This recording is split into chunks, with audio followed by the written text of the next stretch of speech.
This is a video on PB Shelley's Ode to the West Wind. It is a very famous poem and all of you might have read it. I am going to talk to you again about the poem and its analysis. You're looking at PB Shelley here. Ode to the West Wind by Percy Bysshe Shelley. The poem Ode to the West Wind was written in the woods outside Florence in Italy in the autumn of 1819. That is where Shelley lived at the end of his life, and he also died there in a boat capsize in Italy. In the autumn of 1819, this poem was written and it was published in 1820. Shelley's notes on the poem explain that he received the inspiration for it one fall day, that is, one autumn day, when the strong west wind swept down from the Atlantic through the Tuscan landscape of west central Italy. He experienced the strong west wind sweeping down the Atlantic, and he happened to compose this poem because of that experience. He himself has explained in the notes. Now, Ode to the West Wind is a very subjective poem, but it also comments on the political scenario of the time. Let us take a look at the political context. The year, as you know, was 1819.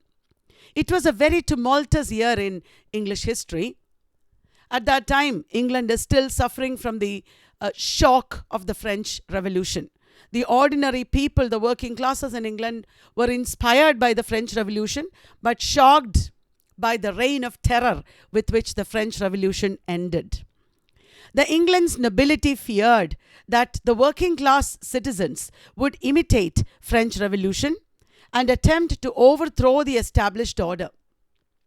They wanted to put down all kinds of protest from the parts of the working classes. And the English working class at that time was besieged by economic problems, including high food prices. The English people were breaking out in many protests at this time. They wanted bread.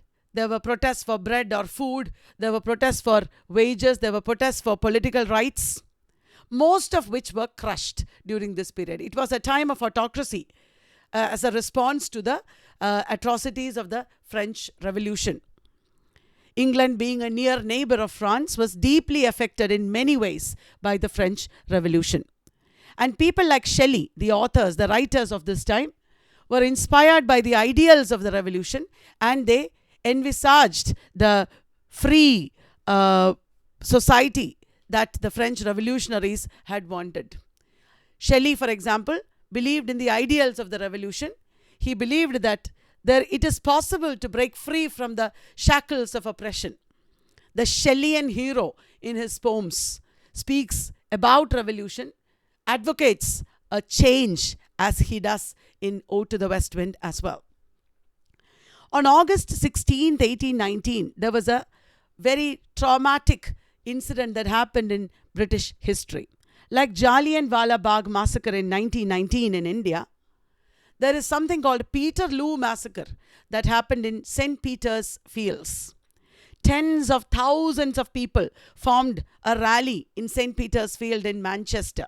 It was actually a peaceful rally, but the government got seriously upset by this gathering of a huge number of people. The aim of the rally was to urge parliamentary reform and to protest laws that were protest against laws that were designed to inflate the cost of corn and wheat. In 1815, there were the corn laws. There was a duty levied on imported corn, which led to the rise of prices of corn. And a lot of poor people began to starve because these poor people had until then depended on cheap imported corn. Now the landowners of England, the landlords and the farmers, the rich farmers of England, not the poor farmers, they pressurized the government to impose the corn laws. Protest against this was happening in England at this time. The corn laws were repealed only later in 1840s. So these tens of thousands of people gathered in St. Peter's Field to protest against such atrocities of the government. The public officials became seriously nervous and they mismanaged the unarmed crowd and ended up killing probably a large number of people, but according to government records, 11 protesters were killed and more than 500 were injured. We should suspect that the damage caused was much more than that. Anyway, this atrocious murdering of innocent people came to be called Peterloo, named after Waterloo, where our Napoleon was defeated. Shelley wrote responses to this political atrocity. The Mask of Anarchy was written in the fall of 1819 and it was posthumously published only. England in 1819 was a poem that he wrote about the same event, indirectly responding to the atrocities of the Peterloo massacre. Ode to the West Wind is also a reaction to the same incident against government oppression, heralding a new age, upholding the spirit of freedom. Now, the theme of the poem. Let me introduce to you the theme of the poem. The west wind is an autumnal wind, a wind seen in autumn, that brings with it storms in the Mediterranean and Atlantic. It is a very powerful wind. It creates storms in the ocean as well. It also brings hail. Hail means pieces of ice falling from the sky, hailstorms, and rain also it brings. Coming at the end of summer, it portends the desolate days of winter. Winter is, the west wind is a harbinger of winter and also the rebirth of spring. So the west wind in English culture has a lot of significance. When the Westerners are, I think, more than the Easterners or the Asians, more tied to the climate and the seasons. In extreme cold countries, in countries where there are extreme climates, it is usually so. The climate, the seasons, the wind, the sunlight, etc., they experience the temperature of the day. They experience as a part of everyday reality very consciously. So the west wind is for an Englishman, in English culture, the west wind has a lot of significance. It brings the end of summer and the beginning of winter and also the awaiting of spring. The poet desires the irresistible power of the wind to scatter the words that he has written about his liberal democratic ideals opposed to Britain's monarchical government, which Shelley saw as a form of tyranny. So what does the poet desire? The poet desire that the wind would scatter, the irresistible power of the wind would scatter his words. That means the words of this poem, his words that uphold freedom should be scattered among mankind. The words are about his liberal democratic ideals in opposition to the Britain's tyrannical, monarchical government. And Shelley saw that the monarchical government is a form of tyranny. To end this tyranny, Shelley hopes that these words would suffice. Shelley hopes that these words would mark the beginning of a new age, of a new dawn, of a new spring. Shelley believed that if the words of Shelley or the poems of Shelley are thus scattered among mankind, it would bring about a political reform. The poetry he wrote, he believed, had the power to bring about a political reform. Remember, in A Defense of Poetry, Shelley had already said that poets are the unacknowledged legislators of the world. In the Romantic period, the poets are invested with a lot of importance and responsibility. The Romantic period is a time when the poets are looked upon. It is a time when a lot of damage has happened to existing ideologies. Many things have fallen apart and the people are revolting and bringing in a new era, ushering in a new era. In this age, the poets are invested with a great responsibility. You can see that in all the Romantic poets. The poet is like a prophet or a seer or a legislator. So Shelley said the poets are unacknowledged legislators of the world. They should bring about order and reform in this world. And Shelley is taking upon that responsibility as a poet. Now, the structure of the poem. Ode to the West Wind is obviously an ode. What is an ode? An ode is a lyric poem as against a narrative poem, like a ballad. Narrative poem, example is ballad. A lyric poem is usually short and simple, expressing emotions, written in a very musical language, using lofty or dignified language, musical as well as lofty or dignified language. But at the same time, it will be very subjective. It won't be very conversational though. It will be lofty or dignified language, usually addressing a person or a thing. An ode, in its very definition, addresses somebody or something. Uses apostrophe, which is used in abundance in Ode to the West Wind as well. There are 5 stanzas here of 14 lines each. Each stanza is therefore like a sonnet. Each stanza is like a sonnet. It is like 5 sonnets put together. Each stanza has 3 tercets and a closing couplet. The tercets are in the form called terza rima, invented by 3 tercets and a closing couplet, like this. Actually, 4 tercet. It's a mistake. 1, 2, 3, 4 tercets. I was thinking, how come 3 tercets? That's wrong. Let us correct it here. Each stanza has 4 tercets. Okay. Sorry for the mistake.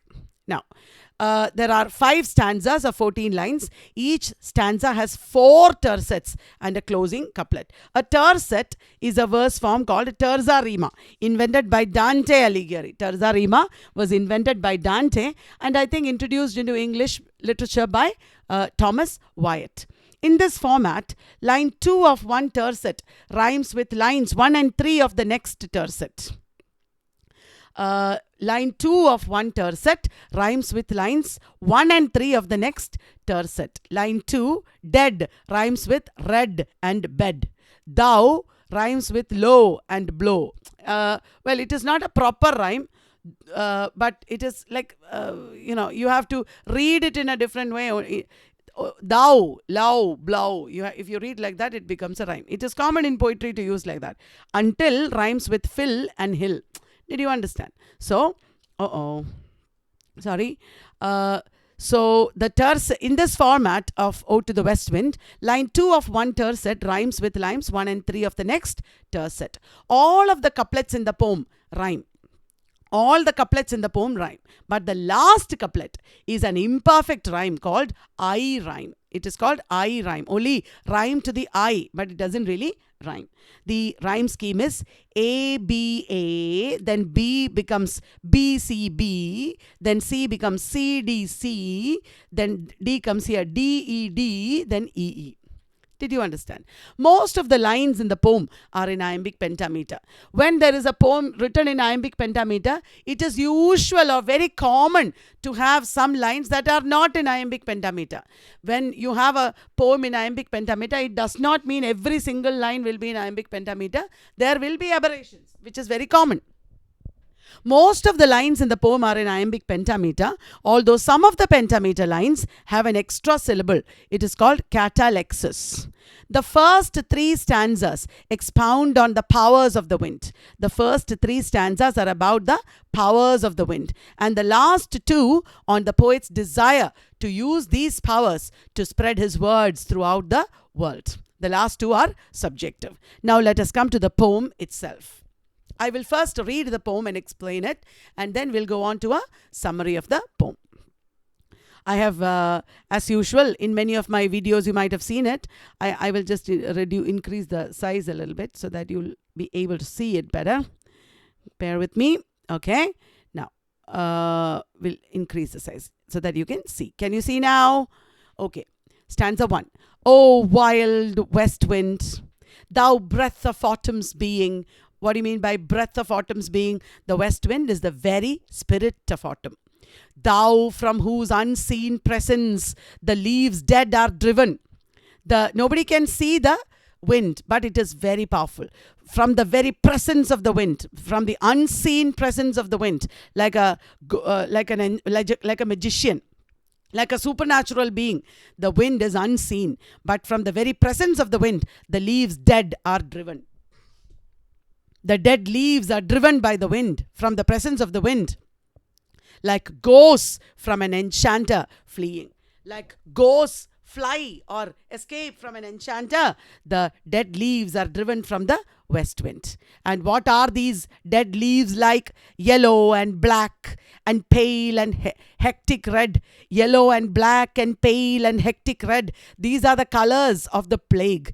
In the plague, when you are afflicted by the plague, for God forbid nobody should be afflicted, but those people who were afflicted by the plague got boils and rashes on their body that had yellow, black and red colors. So immediately he's following up with the line, pestilence-stricken multitudes. Pestilence-stricken multitudes. The leaves, the dead leaves are like hordes of sick people, reminiscent of the plague. What Shelley means is that there is a sickness of the mind in this age. People need to be cured of the disease of the mind. They need to be cured of the pestilence or plague-like epidemic of this age when people do not think clearly, and the authorities, the powerful people, they are power crazy. They do not believe in equality of everyone. They do not show the values or virtues of humanity. So these leaves remind Shelley of the sickness of the age. So yellow and black and pale and hectic red, pestilence-stricken multitudes. O thou who chariotest to their dark wintry bed the winged seeds. He is apostrophizing the wind. He is calling the wind. O thou, O you who chariotest, means you carry the seeds as if you are their chariot. The seeds sit on the wind and get carried away. The winged seeds sit on the wind and get carried away. What a visual image that he's creating with that one word, chariotest. Who chariotest to their dark wintry bed. In winter, the seeds lie under the ground, under the earth, dormant, and they come out only in spring. So the wind is charioting the winged seeds to their dark wintry bed, where they will lie dormant. Very, very graphic description, visual description. Shelley was well known for this capacity to bring alive things before you with his description.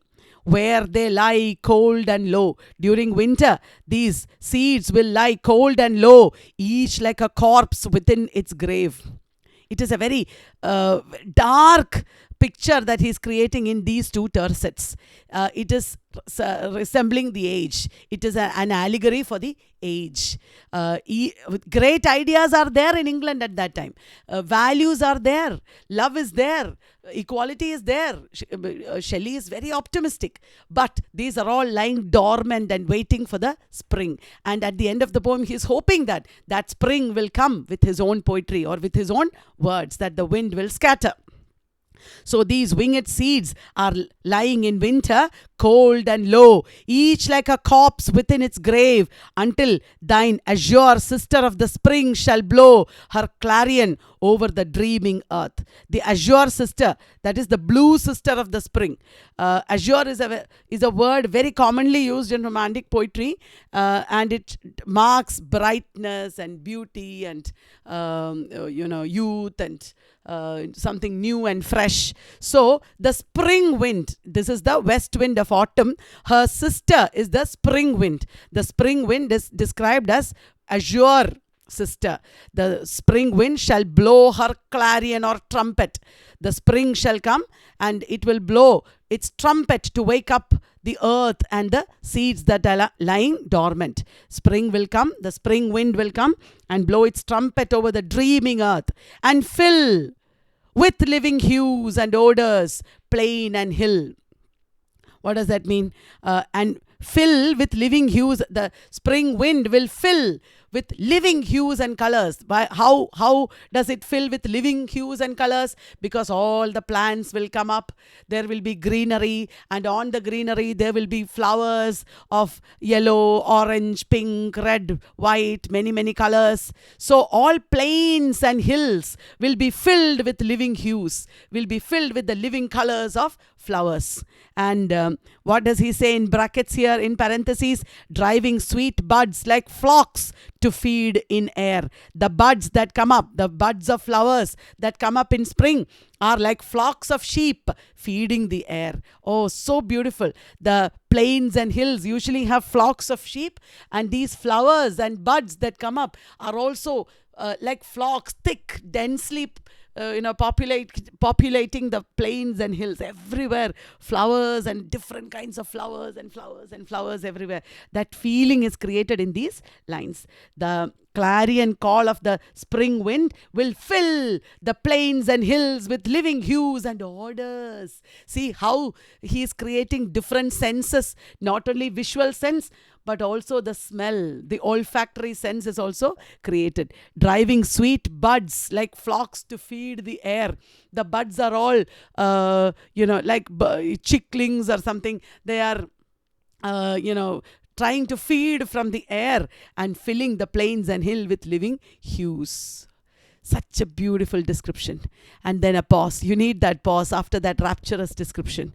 And then he says, wild spirit. He's again calling the wind, the west wind, wild spirit. The wind is uncontrollable and unruly. The wind is wild. That spirit of wildness he wants at the end of the poem. Again, he'll come to it.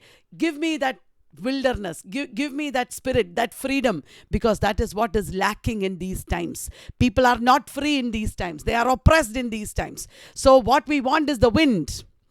Did you understand? Like Wordsworth said in London 1802, Milton, thou shouldest be living at this hour. Like that, Shelley is telling the west wind, what we need is you, your wild spirit, which art moving everywhere. The wind is everywhere, uncontrolled, unruly, undeterred in its motion, in its path. Like that, if people were also free, oh my God, give me your spirit, west wind. Let me also write poetry. That will bring freedom in my community, in my nation. That is how the poem will end. Wild spirit. Why I keep talking about the end of the poem is because all these lines are moving towards that end. Wild spirit, which art moving everywhere, destroyer and preserver. Hear, oh hear. Listen to my words. Hear me, destroyer and preserver.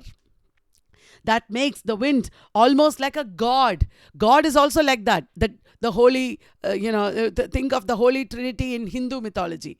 Brahma creates, Vishnu sustains, and Shiva destroys. Preserving and destroying, that is the spirit of nature. The west wind is the very spirit of nature. It is divine. God is also like that. Even as he creates, he also destroys. He punishes also. So, in a very Christian sense, the wild spirit of nature is like the divine spirit of God, and the west wind is an embodiment of all this. Shelley's poetry always, in To the Skylark also, you can see, he just gives embodiment to abstract things like nature. Abstract emotions, nature, etc. come alive in front of us in body form, in an embodied form. So, wild spirit, thou art destroyer as well as preserver. Here, you have to destroy all the old and preserve what is valuable, the seeds of a new birth. That is what he means. Now, I have given a summary of the stanza here. Let us read that also. The poet addresses the west wind as though it is a human being. The first stanza focuses on how the wind drives away the dead leaves on the earth. All the deadness, all that is unnecessary, all the rottenness of the earth is driven away by the wind, cleaned up. The wind is cleaning up the earth so that the earth will be ready for a new birth in the spring. The wind drives away the dead leaves on the earth like ghosts fleeing before a wizard, symbolic of sweeping away dead ideas. Carrying the seeds far and wide on his winged chariot. The wind also has wings, and the winged seeds, what Shelley said is winged seeds, but what we feel is the wind on its wings, on its powerful wings, is carrying the seeds. So it is like a transferred epithet there. Carrying the seeds far and wide, everywhere. The seeds of new ideas, of new values, of new rebirth is carried and spread everywhere. The wind deposits them in conducive soil. Whichever soil is feasible for new birth or conducive for new birth, there the seeds are deposited.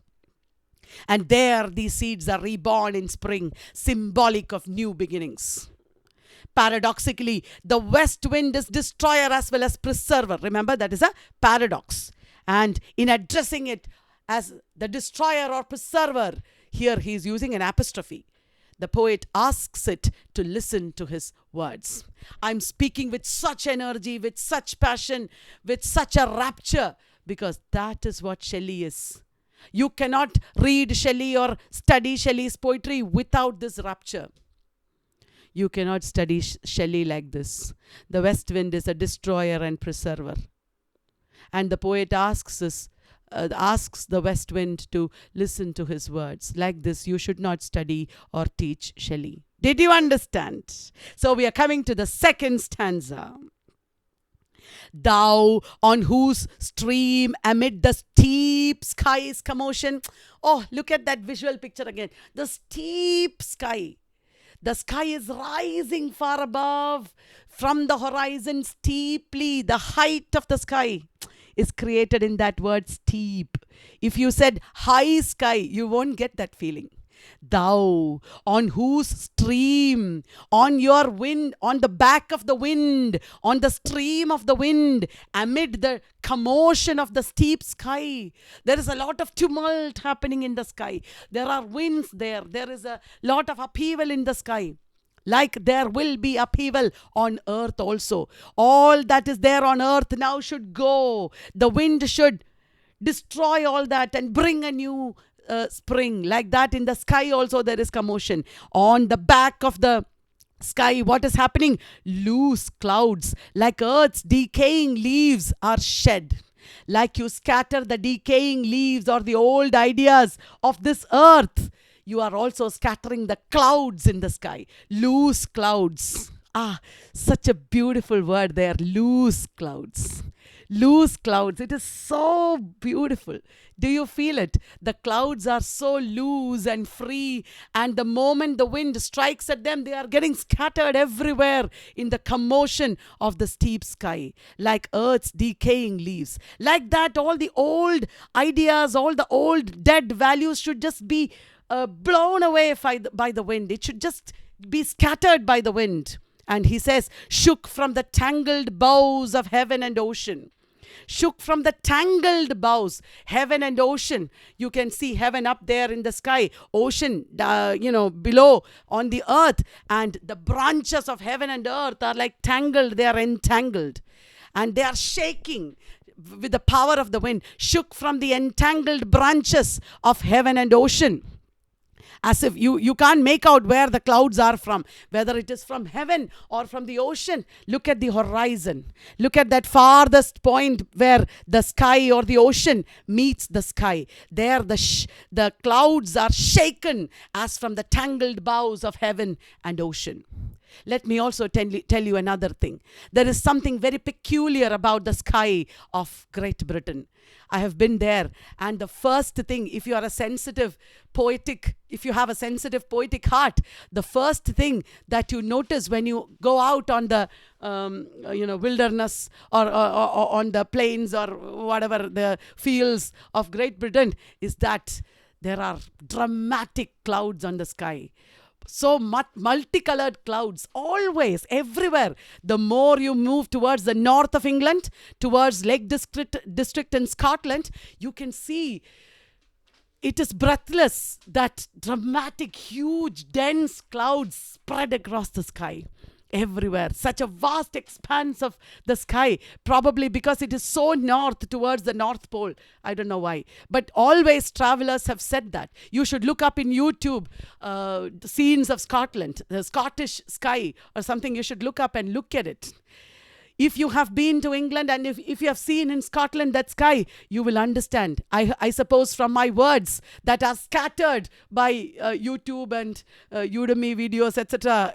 among mankind, I hope you are also getting an experience of the tangled boughs of ocean and heaven, from where loose clouds are shed by the wind like earth's decaying leaves. And Shelley is calling them angels of rain and lightning. The clouds are angels of rain and lightning. From these clouds will break forth rain. From these clouds will break forth lightning, bringing in a new era. Can you feel the rapturous ecstasy of the Shelleyan hero? He is feeling so hopeful, so optimistic about a new rebirth. He is calling the clouds angels of rain and lightning that are spread on the blue surface of thine airy surge. These clouds are spread across the sky. Can you see that in your mind? You have to see it. This is a sensuous poem, richly sensuous poem. And unless you experience it, you cannot study this poem. You cannot understand this poem, because this poem is all about this emotion. The clouds are spread on the blue surface of thine airy surge. The wind is blowing in the sky. There is an airy surge in the sky. And that blue surface of that powerful surge of the wind, there the clouds are scattered.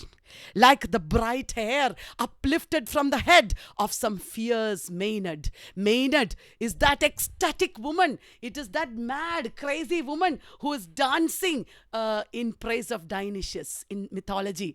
Dionysius is the god of wine and merriment and music and ecstasy. And Maenad is like a woman in a frenzy dancing in a Dionysian festival. Can you see that Maenad and her hair scattered everywhere? Her hair is uplifted and scattered like the clouds in that sky scattered by the west wind. Angels of rain and lightning that are spread on the blue surface of thine airy surge, like the bright hair uplifted from the head of some fierce Maenad. Did you notice those adjectives that are so appropriately placed? The bright hair uplifted from the head of some fierce Maenad. That word fierce, that word bright. Oh my God, it is so, so, so beautiful. Did you ever wonder why Ode to the West Wind is prescribed in every exam, in every syllabus, why it is studied across the world? Because there is nothing like this poem. It is so powerfully beautiful. And he says, even from the dim verge of the horizon to the zenith's height. Where are these clouds scattered? From the dim verge of the horizon. When you look from here across the ocean, you see that far off horizon, that point where ocean meets the sky. Even from the dim verge of the horizon, that far dim verge of the horizon to the zenith's height, to the height of the sky, to the height of the zenith. Zenith is the highest point in the sky. From across the horizon to the zenith, for everywhere possible, the clouds are scattered. What are these clouds? He's again describing them with a metaphor. The locks of the approaching storm. There is a storm approaching. Shelley is warning, there is a storm approaching. The west wind will turn into a storm, and all the dead leaves, all the dead values, all the oppression, all the the negativity, the bad features of the society. I am speechless. There are so many words that are in my mouth, but I can't spell them out. All the negativity of the society will be blown away, destroyed in an approaching storm. It's like a warning. The clouds that he sees in the sky are like the locks or the hair. Again, from the Maenad, he's again coming to the locks. Once again, he's repeating. It is like the hair of an approaching storm. If the approaching storm is like a woman, it is like a demon woman. If the approaching storm is like a Maenad who will come and destroy everything. Imagine that these clouds in the sky that are scattered by the wind are like the hair scattered across the sky. Remember also, these are rain clouds, so they must be dark. And these dark clouds are like the hair of an approaching storm. Thou dirge. Thou dirge. See, that is the end of a line. He did not end the line with storm.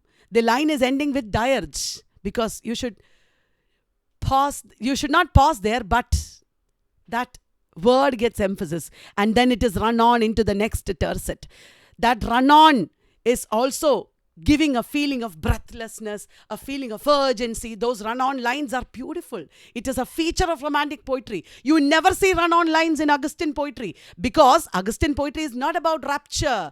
Augustan poetry is not about breathless passion. It is about ideas. At the end of the line, the idea will come to an end. Idea, one line. Second line, another idea. Third line, another idea.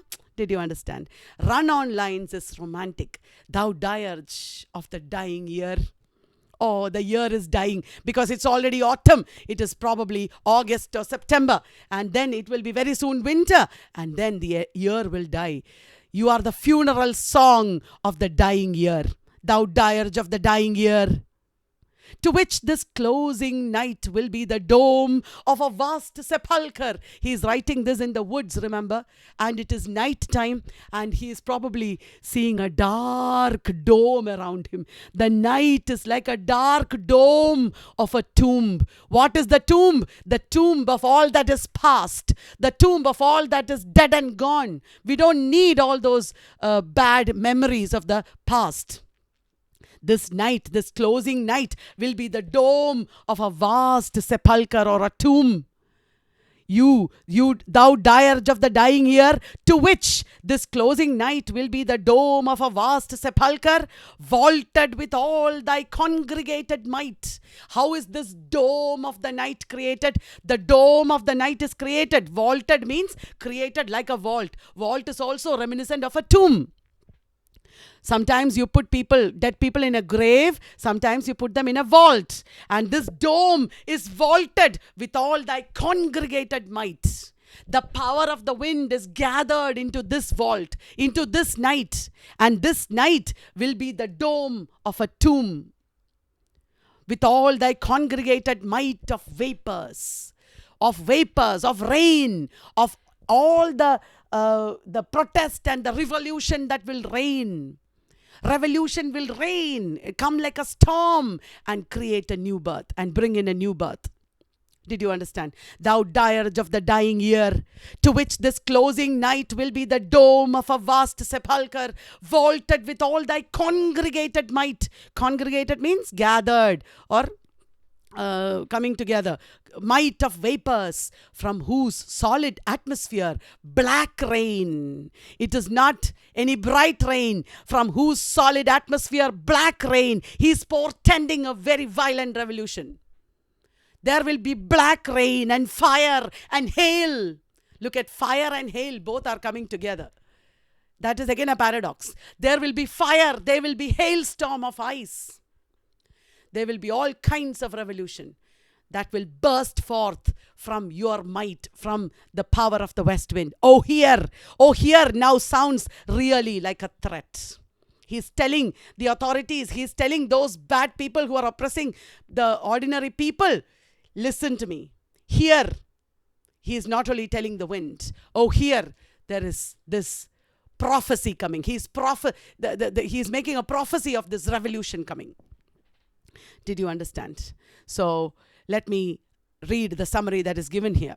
The poet focuses on the power of the wind as seen in the sky, similar to the dead leaves on the ground. The clouds too. So first he talked about the earth. Now he's talking about the sky. As seen in the sky. First he talked about the dead leaves on the ground.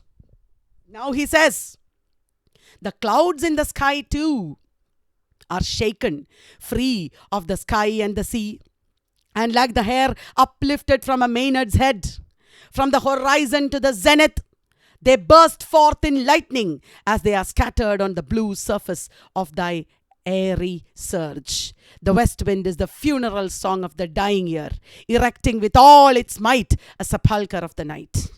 The poet calls upon this mighty power to listen to his words. And then stanza number 3.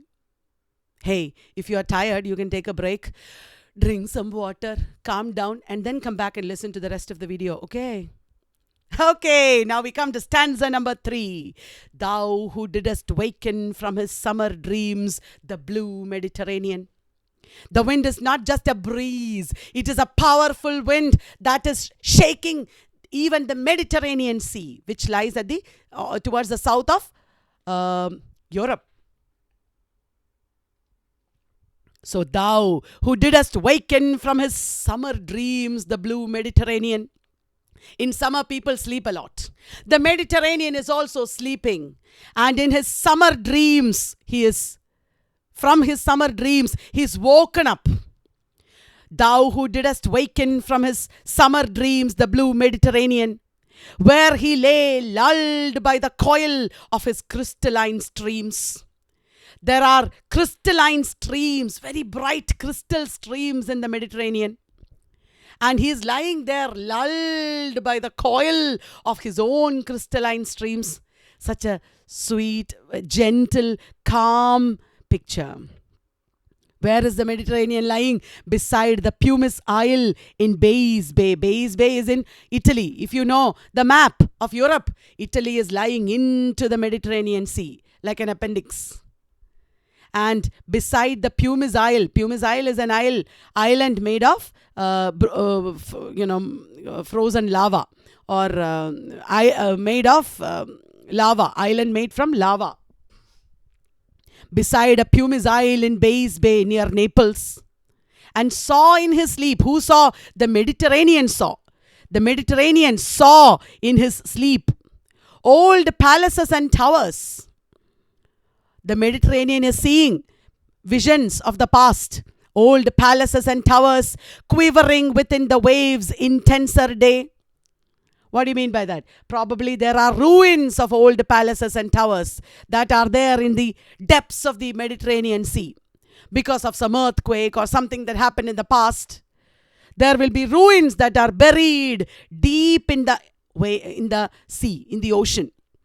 Quivering, these ruins will be quivering within the waves' intenser day. What is that day? He is again explaining it in the rest of the poem, in the rest of the stanza. Day, because Shelley has explained it in his notes that according to scientists at that time, under the ocean, there was day and night and seasons. There is a world under the ocean. And these seasons, the foliage under the ocean will shed its leaves, etc. And these seasons are all inspired or influenced by the wind. That is something scientific that scientists had proved in that day. Shelley has said this in the explanatory notes. So, inside the ocean, there is an intenser day. And these ruins of old palaces and towers are quivering. All that the Mediterranean is seeing in its sleep. All overgrown with azure moss and flowers. We feel like giving Shelley another word because it is the third time he's saying azure in this poem. There is blue-green moss and flowers. All the ruins of old palaces and towers are overgrown with azure moss and flowers. He is giving a graphic visual description not only of the earth but also of what is under the ocean. So sweet. He is imagining what is there under the ocean. So romantic. If you have seen movies like the Titanic, you will remember how the ruins look. So romantic. Overgrown with moss. Sometimes even flowers. These mosses under the sea will also have flowers sometimes. Oh, it is so beautiful, so sweet. The sense faints picturing them. He says he's going into a rapture. He's going into a rapturous feeling, picturing this beauty under the ocean. Thou for whose path the Atlantic's level powers cleave themselves into chasms. When the west wind blows on the Atlantic. Now he's coming from the Mediterranean to the Atlantic. When the west wind blows on the Atlantic, In order to make way for the west wind, for the path of the west wind, the Atlantic's level powers cleave themselves into chasms. There are deep chasms created in the Atlantic by the wind. While far below, that is on the surface of the ocean. What happens far below? While far below, the sea blooms. Under the sea, because of the wind, there is a blooming of the plants. The sea is blooming. The plants under the sea, the foliage under the sea are blooming. And the oozy woods which wear the sapless foliage of the ocean.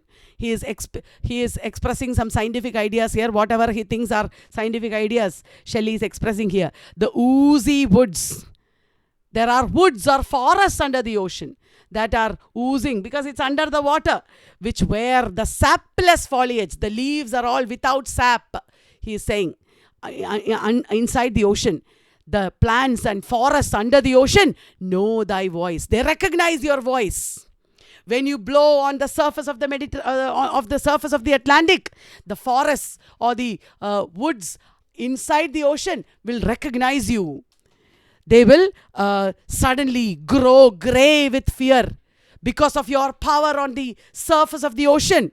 The forests inside the ocean will grow grey with fear and tremble and despoil themselves. Tremble and despoil themselves means they will shed their leaves, they will shed their flowers. Why is Shelley describing the under the ocean scenes so graphically? It is not only for the sake of beauty. It is not only for the sake of nature description. It is also for the sake of political ideas. Whatever is there on the outside, the ideas that are dominant in that age, the ideas that are not even dominant in that age, everything has to be changed. There should be a total upheaval. There should be a complete revolution like there was in France. That kind of revolution he is portending. Now let us take a look at what is the summary of the stanza. The poet focuses on the power of the wind as seen in the seas. First he talked about the earth, then the sky, now the seas. The mighty wind wakens the Mediterranean from his summer slumber. The Mediterranean is lying there, lulled by blue crystalline streams, dreaming of old palaces overgrown with summer blooms. The turbulent waves of the Atlantic cleave themselves into chasms to carve out a path for the wild wind.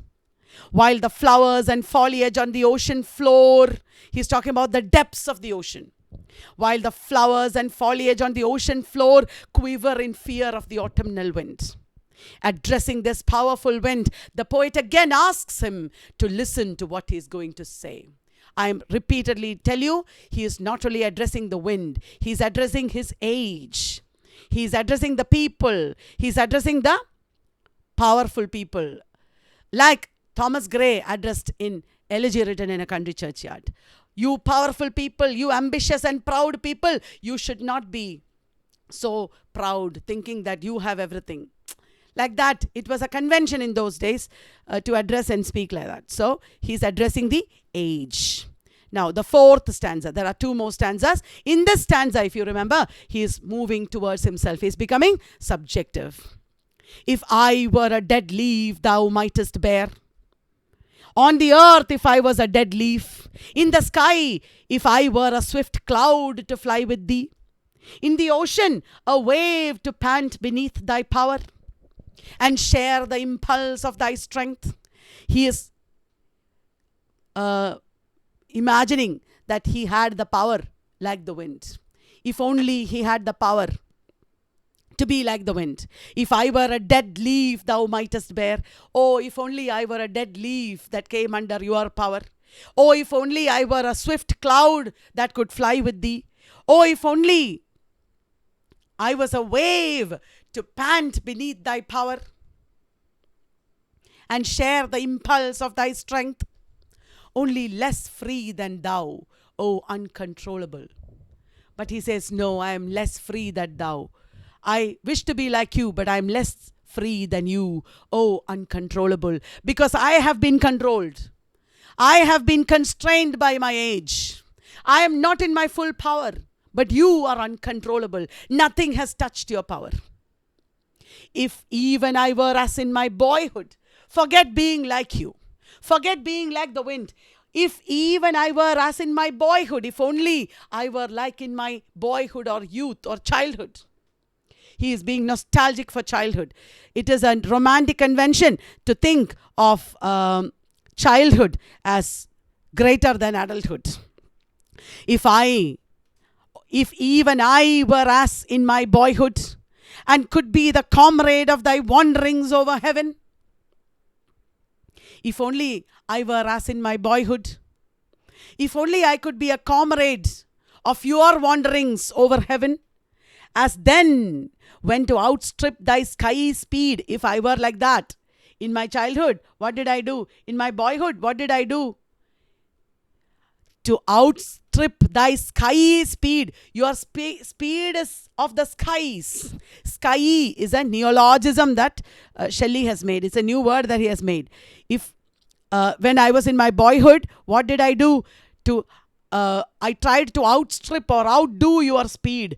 I tried to outdo your sky speed. Outdoing your speed at that time scarce seemed a vision. In childhood, it did not seem an impossible dream to outdo you. If only I were like in my boyhood, then I could be a comrade to your wanderings over heaven. As then, as means because then to outdo your sky speed did not seem an impossible dream. I would never have striven as thus with thee in prayer in my sore need. I would have handled it myself. I wouldn't have come to you in desperation if only I were as in my boyhood. But now I am no more in my boyhood. I do not have that power. I would never have, if I had been like in my boyhood, I would never have striven as thus with thee in power in my sore need. In my dire need, I am in great need now. And I have come to you praying in desperation. If only I had the power of my boyhood, I wouldn't have come to you. I wouldn't have needed to come to you. But I need you now. Oh, lift me as a wave in the ocean, a leaf on the earth, a cloud in the sky. Oh, lift me as a wave, a leaf, a cloud.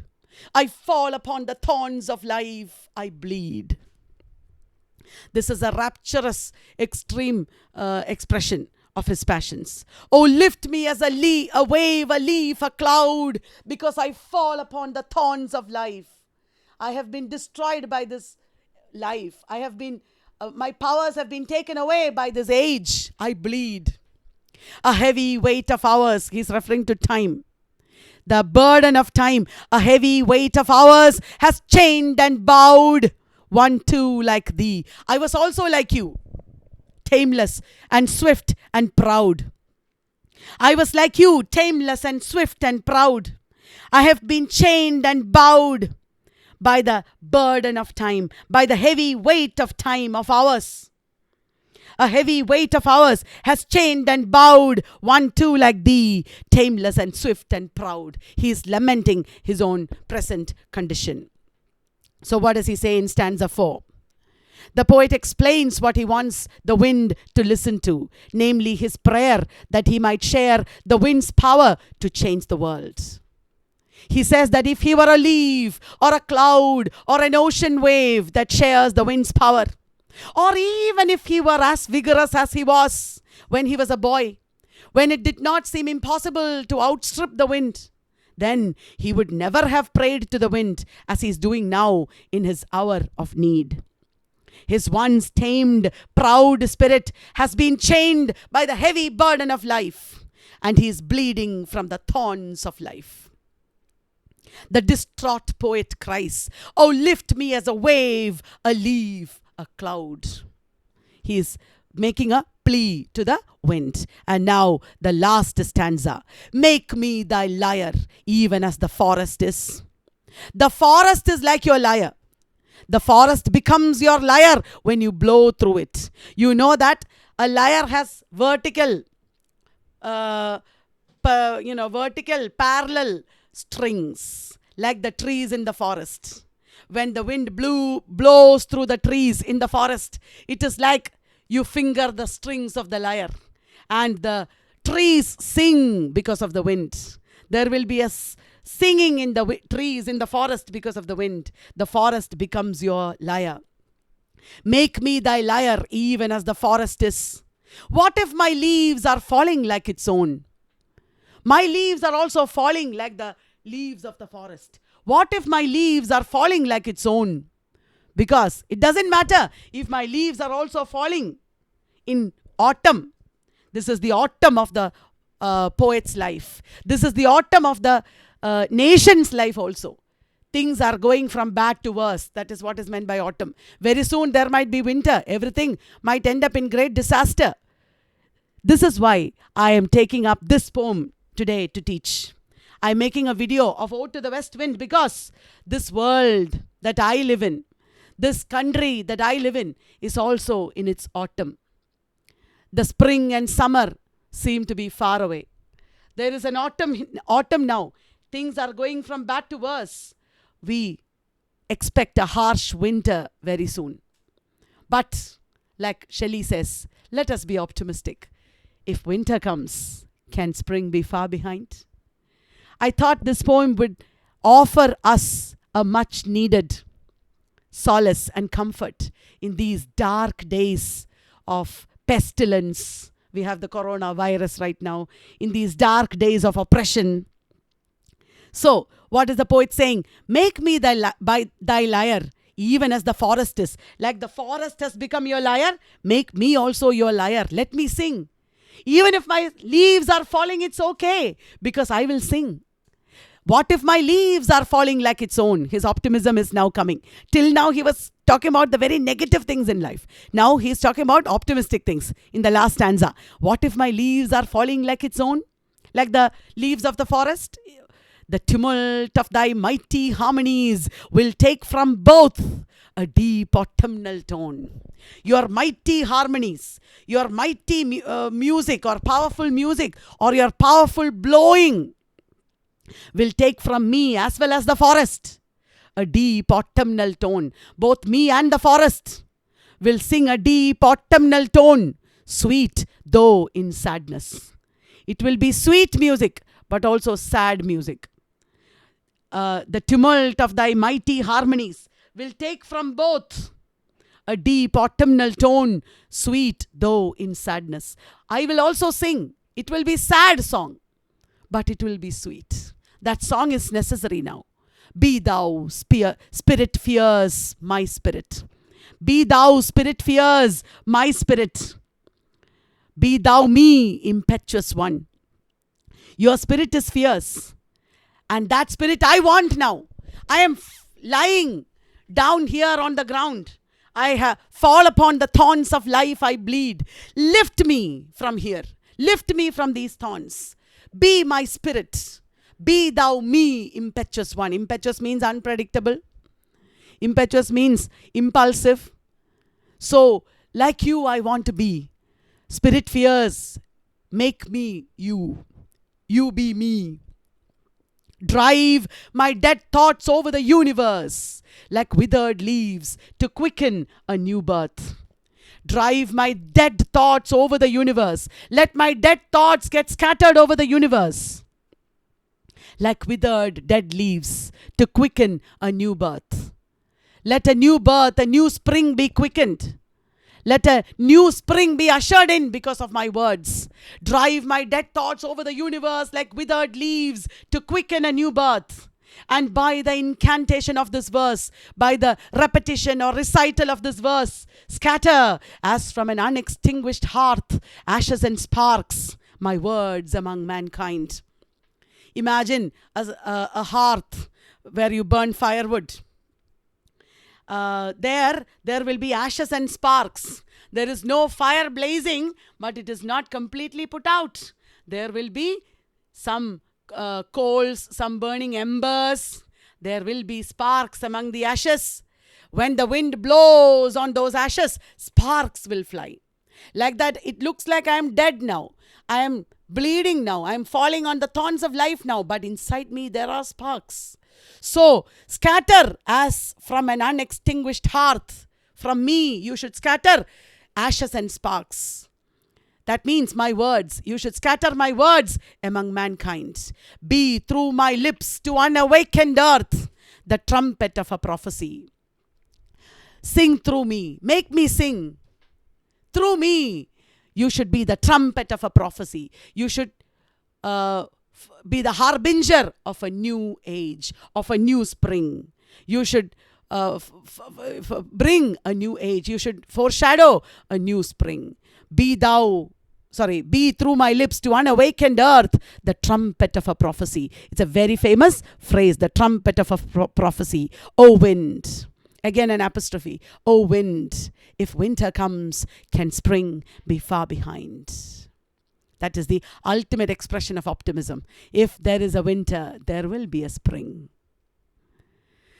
So, in a poignant and stirring climax to the poem, the poet declares his wish to be a lyre to the west wind, even as the forest is, emitting a deep autumnal tone, sweet and sad, even if its leaves are falling in the wind. Be thou, spirit fierce, my spirit, the poet pleads, so that his thoughts, like the dead leaves, are driven across the universe to quicken a new birth, to quicken into a new life. Scatter my words among mankind, says the poet, like ashes and sparks from an unextinguished hearth. An image that shows his indomitable spirit, as well as his desire to start a fire of liberal ideas to transform the world. Departing from his earlier idea of a melancholic autumnal tone emanating from his lyre, he now wants to be the trumpet of a prophecy. Departing from his earlier idea of melancholy, he now wants to be the trumpet of a prophecy, as he asserts optimistically that if winter comes, spring cannot be far behind. That is the end of the poem. Now some figures of speech used in the poem. Alliteration. One example is given here. Drive my dead thoughts. Drive my dead thoughts. Alliteration is used. Simile, like goes from an enchanter fleeing. Metaphor, I fall upon the thorns of life. Life is described as thorns. Personification, he's addressing the Mediterranean. He's talking about the Mediterranean as a person. Also the west wind. Waken from his summer dreams. The blue Mediterranean. Anastrophe. Anastrophe means inversion of word order. Anastrophe means what? Leaves dead instead of dead leaves. Anastrophe, leaves dead. Apostrophe. O wild west wind, thou breath of autumn's being. Apostrophe is O wild west wind, thou breath of autumn's being. Paradox is destroyer and preserver. Themes. The poet as visionary or Christ. The poet is here speaking as a visionary. The poet is like Christ. He is envisaging a new birth. The poet is a visionary. He is talking about nature's power. He also shows nature's power. Nature has the power to bring in a new world, a new era. He's talking about death and rebirth. Death of old and birth of new. He's talking about destruction and preservation. Paradox. How the old will be destroyed and new will come. He's talking about the power of the human mind. The mind can change everything. He's talking about language and communication. He's talking about how words can change things. Language and communication. And he's also talking about transformation. He's talking about how everything can change. That brings us to the end of this powerful poem, the discussion of this powerful poem. Thank you very much.